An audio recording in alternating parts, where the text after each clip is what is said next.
August 934. There was to be a Kali that night. As if Constantine had been preparing for it after all, and not expecting a battle, the hall was now being decorated with new torches, swept of its old straw, and more tables were being brought in. At the center, Constantine's throne. And it was to be a good night, if we were to stop at the Kali, if discussions to the details of the peace treaty were not gone into, which was why what happened had happened, Utad assumed, and why there had been uproar, why there had been chaos, why his best friend had left, in pursuit of number. Let the story be told in its proper order. Let it begin with Utad's own thoughts when he first got to Dunnottar, and seen the mighty fortress, itself defended by rock and cliff, long ago housing, defending the kings of Alba and, back before Constantine's father, the king of the Picts, whence the line of Alpin had come, before a Pictish princess had married a Gaelish prince and said Gaelish prince had murdered all contenders for the throne at a feast not unlike the one that was about to be enjoyed that night. Already, anticipation was growing as Constantine was, it seemed, determined to offer the best of Gaelish hospitality. All cellars and storehouses must have been emptied that afternoon to provide for not only Alba, but Strathclyde, Mercia, Wessex and High Wills Cymru. A vast host had descended and forced Constantine's hand. Yet, Constantine must have planned for it, because there must have been twice the usual victuals that were needed by one household. Almost as if he had been expecting the company of the king from the south and many hundreds of warriors. So, she had lived here, his sister, thought Utad, looking at the inside of the fortress. It was well guarded, by the river and the sea to its back. But Aethelstan had proved that a well-guarded fortress could also be a prison, a corner in which to be backed into. He had spread himself too thin, had the king of Alba, in Utad's opinion. That, and being unprepared for just how many allies that Aethelstan would bring to his doorstep. He had spoken to Finan about this, once, about Osrith and her life after she had fled Bibbenberg. Small words just after Osrith and Finan had married and Finan had first returned to Bibbenberg alone.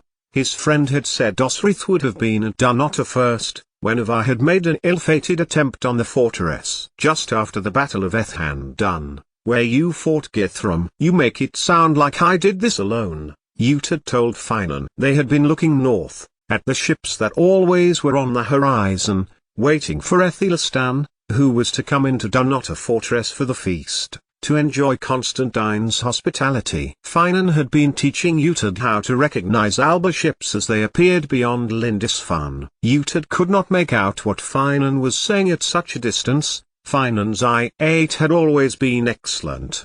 Did ye not, now? Finan asked with a grin, and went on, at Utad's continued conversation, to explain that in Irian, the slave ship which had taken Ethan had also taken him. So, Osrith would have been at Caligulid when Guthard had sent him to be a slave and Gisela to a nunnery to await her fate with Elfricin had come south to Winchester just as Alfred had given him land for he and Gisela to live in peace. They had long discussed it, he and Finan. He knew a terrible thing had happened to Osrith at Caligulid, when he had been the last. He had tracked down the monk by the name of Findle, who he had found had once known Osrith. While he was happy to tell Utad of their friendship, he said little about her time in the city. She was mistreated, was all that he would tell him, even at knife point, but Utad had pressed with the rumor that his sister had married Guthard, Utad's brother-in-law. On paper, Findle had told Utad, still unflinching under blade. The monks wrote it down at the behest of Abbot Ealdred. That bastard, Utad had spat. The same bastard who had tricked Osrith into slavery. So,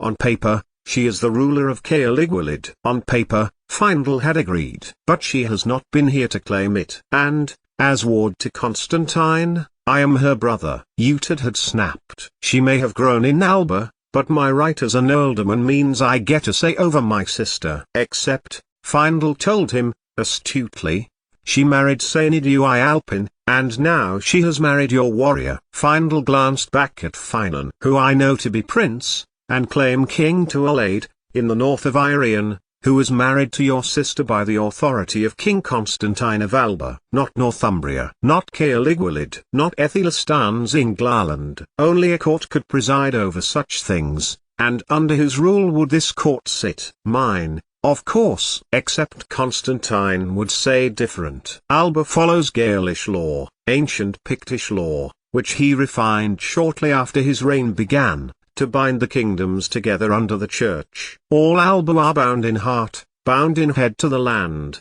and the law made by the king. He has a claim to Osrith in the law of Alba, because she wed an Alba nobleman. At this point, Uhtred had looked at Finan, who shrugged. The law was different in Alba, but not so different that a man did not have rights over his widowed sister. Or were they? And it had been he who had made Osrith a widow by running Seinedui Alpin through. So, what do you believe, Uhtred of Bibbenberg? And in truth, Uhtred did not know what to believe. If he claimed he supported one iteration of his sister's story, there would be other kings who would support the other. If he accepted that Osrith had been under the authority of their uncle Elfric, then he must accept she had claimed refuge under Dui Alpin, and as such, belonging to no one, and as such, ward of the king, whichever king was the king of Alba. In short, Osrith had been his shadow, there, just on the very edge of his sight for all of his life, and who was again making life difficult for him. Yet, this king had granted Finan permission to marry Osrith there, at Dunnottar, which was a good thing, for they clearly loved one another. But that was not the point. Clearly, this code or system was in place that reflected what Bergendijel had heard, what Bishop Findel had told him. Now, in Dunnottar, the fortress that Aethelstan had sought to dominate to gain Constantine's acquiescence, but which Constantine had defended until he had gained the advantage, Uhtred and Finan stood, looking about them, anticipating the feasting and drinking that was to come, watching people come and go. Uhtred did not like the idea of telling Finan what he was about to tell him. You were here, Finan, Uhtred told his friend, as servants moved past them, carrying tables, carrying trays and platters and banners, from rooms on different levels into the halls. Which way is the hall? Or, do you only know the bedroom? The hall is this way, Finan told him, diplomatically. And then chapel, where Osrith and I married, is just beyond. As to anything else, Finan trailed off and refused to talk about. After. And you married under the Irish church, Uhtred said to him. I did, Finan replied. For Constantine, for the monks at Culdis, follow Comsil's doctrine, as did your ancestors, at one time. Your ancestor Oswald, for example. Uhtred nodded as two servant girls carrying baskets hurried past them. One turned, her black hair catching the evening light, and smiled at Uhtred before turning back to the hall. And what would Benedetta say? Finan asked him. I am not married to Benedetta, Uhtred replied. I am not married to anyone. And Benedetta would say her grandmother told her never to marry. But you are, Uhtred emphasized, and you say you know the Irish church. I say, I was married under the Irish church, Finan replied. And I married here because I knew it would make her happy. But I would be married, not married, married by the Syhino woodland grove to be with Osrith if that's what it took. He broke off, his voice having lowered to a whisper. What is it, Lord? Finan asked, emphasizing the Lord. Did I not see you and your sister come to an end to your enmity? Not me, Uhtred told him. But, there may be a problem. You definitely married under the Irish church? I did, Finan told him. In front of all here will tell you so. And this was 10 years ago? Longer, Finan told him. It was shortly after you gained Bibbenberg, 16 years, he told him, with a quick computation. He saw Uhtred exhale slowly. You know the one thing which we discussed that Osrith was not going to like? The arrangement Constantine has had with Aethelstan over hostages. He moved out of the way as two warriors carried through some benches. A promising smell of smoke coming in the direction of the kitchens diffused towards them. I do, Finan replied, warily. Well, you may need to add another to the list, Uhtred told him. But I need to be sure before I cause a problem. You? Concerned you have caused a problem? Did I hear right? Am I speaking to the Lord of Bibbenberg? Uhtred said nothing, but drew Finan nearer to the wall. I may have done something which has caused Constantine to have something he can use against Aethelstan. In relation to Bernicia, Beric in particular. Finan shook his head. Why don't I like the sound of where this is going? He asked his friend. May have? Finan repeated. What do you know of something called Brehon law? Utad asked him. Finan said nothing for a moment. As his mind drifted back to the priests he remembered from his father's fortress. They hated the ancient law, the one that the original inhabitants of Irian used before St. Patrick united Ireland with the Church. Too many pagan practices, and yet, too many still followed it: hand weddings, sharing of property, assault and murder. Although this was like the word guild system that St. Patrick tied together laws, the Cruth, freeholding laws of the ancient Irish, to the Church, he said to his friend that it is to do with honor, and property and women's rights, such as Osrith's right to her mother's land, that she gave to Edra. He saw the look on Utad's face. What? Finan asked, and when Utad did not reply, demanded, what? Patrick was of Caeligulid, was he not? Utad was staring at Finan now. I do believe so. Kidnapped from Rhst and brought by the Irish as a slave, he then returned back of his own volition, took the church teachings with him, and converted the country. What, Utad? Finan asked. What are you telling me? That you learned in history, like, he broke off and swallowed the words, like your son before they muddied the disjointed story that Utad was trying to tell him. It's what I don't know myself that I am concerned about. I don't know what I don't know, Finan. What he heard was that a marriage annulled, to be annulled, over, ended, on the basis of the Brehon law. He has another man ready. Who? What? Ready for what? Utad, you're not making a lot of sense, now. Who told you? After the meeting with Aethelstan, in the grounds, before Constantine invited Aethelstan and the Englaland army to tea, he arrayed his hand in the direction of the frantic preparations in the hall. There was a conversation between Constantine and some of his allies. Anlaf was there, Domnall too, and Guthfrith. Berg could not understand it all. All the Gaelish that Berg knows is, go and fuck yourself, Norseman, on account of him having had it shouted at him so many times when he was in Irian. Finan told Utad, with a laugh. It was not a laugh that conveyed humor, and he leaned towards his lord uneasily, as if preparing himself for bad news. He spoke to Anlaf, who can speak Gaelish well. Anlaf did not understand the idea, though he knew the Gaelish words. It is something to do with Osrith, and that she had been shamed. Shamed. Finan repeated the word as if trying to understand it, though he knew it well enough. He didn't, however, know much about the ancient laws surrounding it, except that there were many forms of accepted marriage, but only one that linked to church law, the one between two willing people, a man and a woman. And shaming meant destitution for the woman unless there was the shaming that shit of an Englaland captain did to her. The blue dye. Finan nodded. They had not spoken about it since it had happened, and it was only because Utad had exacted justice that afternoon and killed Ealdred that it was in his mind. I know nothing more, Utad said, trying to sound dismissive. I am probably wrong. Perhaps speak to Osrith dash. He glanced around. The wide passageway on the way to the hall was filling up. More chairs were being brought, and with them, Constantine's blue unicorn banners. Perhaps we should just enjoy the party and I will take my wife back to her land, Lord, Finan told him, unless you have anything specific I should say to her. Number. But there was more to the conversation. One Constantine had with another man, another Gael. Do you not want to know whether Osrith knows something of it? Finan looked away for a moment, and then turned back to his friend. I do not want to speak of my marriage, he told Utad, finally. She is struggling with her sight after that man. Finan broke off. You killed him to put right the shame, in front of everyone, and I did not. We have been beside one another for years, and I have never once questioned you about your women. Finan, I will not hear anything you say. Utad, you have said not a crossword between the two of ye for 6 hours now, and I would like it to stay like that. But, my killing him, it was for your sake, you are my warrior. Thandu Ines Thabinagam. Finan insisted, folding his arms. It is no more, no less than the fact that Thadu Ines, Thabinagam, you are her husband, she is your wife. Finan turned his head, for it had not been Utad who had translated his Gaelish words. A red-headed woman stood before them,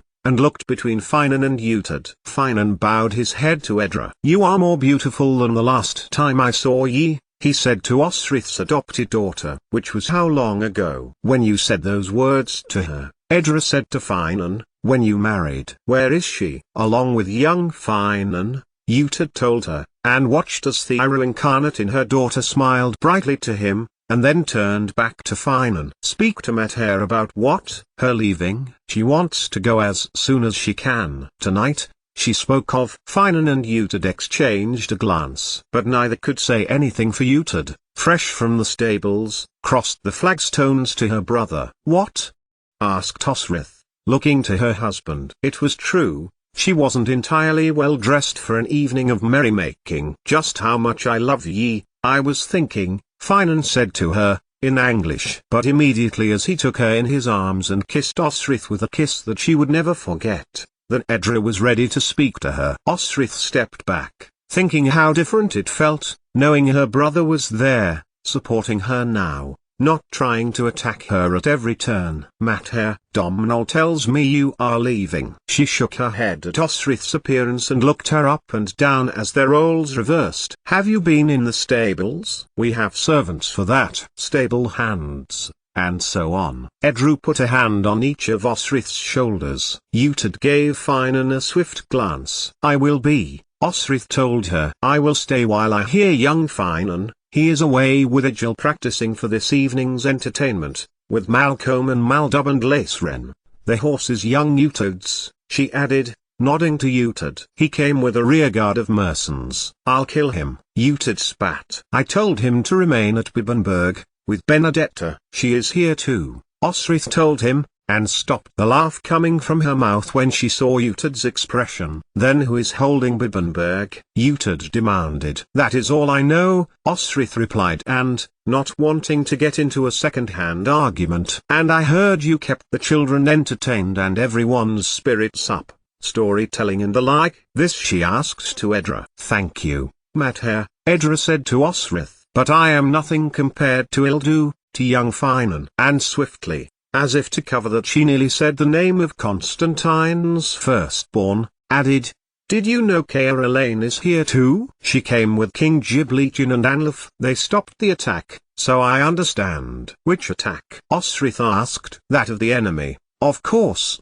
Edra replied. There is no enemy, Utad declared. I would say my enemy today was the one attacking the warriors who defend my home. Edra retorted. Did you attack my home? The silence from her brother was heavy and Osrith had to force herself not to say anything and definitely not to laugh. I did not, Utad told her. I merely returned your brother to you. Edra smiled. I am glad to hear it. Of course you know Finan, Osrith said to Edra. And this is Utad, Lord of Bibbenberg. My brother. Utad smiled in acknowledgement and gave a little bow of his head to Edra. I have heard a lot about you, he told her. You look just like your mother. He watched as Edra gave a look to Osrith, one weighted with the knowledge of what she had told her of her brother over the years, and then back to Utad. Your Danish mother, my sister, Thyra, Utad was keen to clarify. And I knew your father well. Bika, Edra echoed. He was a very holy man, she added, as if a phrase she had learned long ago. I met him once. Here she flicked her eyes to Osrith. Or so Mater tells me. I travelled with her to Winchester. I do not remember. I congratulate you on your wedding, Utad went on. You are the queen of the lands to the west of Northumbria. He meant the lands that Edra had described to Osrith and that Osrith had given to Edra as a wedding gift. And these are your children? He asked, spying a girl and a boy behind her. Edra turned and beckoned them to her. Orphans, she told Utad. I am told their parents were Danish, Norse. So I tell them of their heritage, their origins, the stories of their kin. Elasade raises them, she added. The maid, the fortress keeper, Edra told Utad. Do you have not a fortress keeper for Bibbenberg? Her words were a little condescending, a little pitying. I am sorry if you do not. Then she turned back to Osrith. Come with me, Mathare. I will not have you attending this party in your fine clothes. Finan and Uhtred both turned and grinned to one another as Osrith was led away by her forthright daughter, turning and giving them both a shrug and a smile, as if she'd do anything to stop Edra. The children in tow as they heard Thyra's daughter fuss over her mother's hair, recommending what wash treatments might get out the woad dye, what clothes Elisade had for her. You did not ask her, Uhtred said, as he made to the outer door towards the stables. I did not, Finan told him, and changed the subject for Uhtred permanently by nodding through the balmy summer evening air in the direction of Benedetta. 88,888,888. What do you mean, I must wear a dress? You must wear a dress, Mathare. Edra told Osrith, there is going to be music, and dancing, and dancing? Osrith repeated, her heart falling. She would be better off trying to tiptoe over the fourth river than dance. The Gaelish dancing, Edra clarified. And you can hardly do that in your fighting clothes. She shook her head at Osrith's leather jerkin, her breeches and shirt. Gaelish dancing, Osrith thought,